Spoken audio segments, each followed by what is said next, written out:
Golden Jubilee. Back in the autumn, a spider had found a warm corner underneath the signal box at the junction. She had woven a web, pointed at one end and shaped like a funnel, and for a while she lived very well on what she had caught in it. Now it was spring, and the spider had moved on. She knew nothing about the preparations for the Golden Jubilee. "It's going to be a disaster," remarked Henry gloomily. "Important people, a special train and nothing for them to see."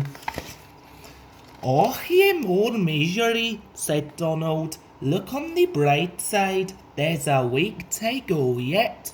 "I'm sure it will be all right," put in Daisy. She had been shy about living in the big shed at first, but was getting used to it now. "Of course it will," agreed Duck. "Have you ever known the Fat Controller's plan to go wrong?" "No," admitted James. "I've never known that." The other engines agreed, except Henry. "It's always a first time," he muttered darkly. By the time Jubilee Day arrived, Edward's wheel and Thomas's branch line were both mended. The Fat Controller told Edward he was to run ahead of the special train to make sure that the line was clear. "Does that mean?" he asked excitedly. "Wait and see," smiled the Fat Controller. Crowds began to gather at the big station. There was to be a red carpet, speeches, and a special luncheon for the visitors. "Last time we had a red carpet, the Queen came," remarked Gordon. As the special train drew to a halt, Emma grinned happily at Edward. "Got your 4 lamps arranged?" she asked. "Off you go then, we'll follow in a few minutes." At the junction, a breeze blew into the room beneath the signal box. It wafted the old spider's web between 2 electrical contacts. At once, everything in the signal box stopped working. Signals went to danger. Points could not be moved. "Now what?" exclaimed the signalman. "There's a royal train due in 5 minutes." Edward stopped outside the signal box. Thomas, Percy, Toby and Mavis were already waiting.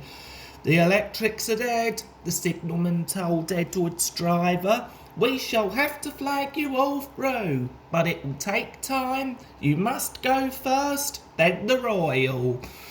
Carefully, men with flags sent the trains on their way. Edward went first, with a letter for the Fat Controller telling him what had happened. Pip and Emma went next. Finally, Thomas and the branch line engines were allowed through. At the big station, the crowd was now enormous. The Fat Controller looked impatiently at his watch. Gordon, Henry and James had got the best places at the platform. "We shall see everything from here," said James happily.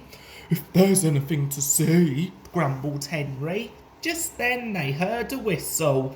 "That's Edward," said Gordon. "He's had a wasted journey, poor engine." But we know Gordon was wrong, don't we? Pip and Emma soon drew in, and onto the red carpet stepped a royal personage. "I apologise for the delay, sir," said the Fat Controller, and he explained what had gone wrong. Then he introduced the royal visitor to each of the engines. "I heard about you all after the Queen came here many years ago," he told them. "I am delighted to meet you for myself." The engines whistled loud and long. The royal personage grinned and covered his ears.